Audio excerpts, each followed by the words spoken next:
ბატონო ხარჯო. როგორ შეაფასებდით დღევანდელ შეხვედრას? დღევანდელ მატჩმა კიდევ ერთხელ დაამტკიცა, რომ მოზურგეთის საფეხბურთო კლუბის სტრატეგია სწორი გზით ვითარდება. ამის საფუძველი რა არის?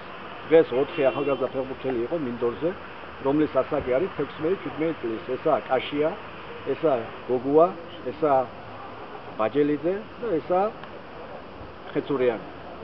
ჩვენი სტრატეგია არჩეულია ასეთი გზით, რომ რაც შეიძლება მეტი ახალგაზრდას მიცეთ საშუალება, ითამაშოს თამაში, გამოავლინოს თავისი ნიჭი და უნარი და მიიღოს გამოცდილება. რაც შეეხება მოწინააღმდეგეს, მოწინააღმდეგე ძლიერია, დაკომპლექტებულია სამეგრელოს საუკეთესო ფეხბურთელებით, ლიდერთა პოზიციებზეა, დღეს მეორე ადგილზე იყო ეს გუნდი, თამაში ძალიან დაძაბული იყო, ჰქონდა კარგი მომენტები, რომელიც ვერ გამოვიყენეთ და შედეგი ტყავყოფილება.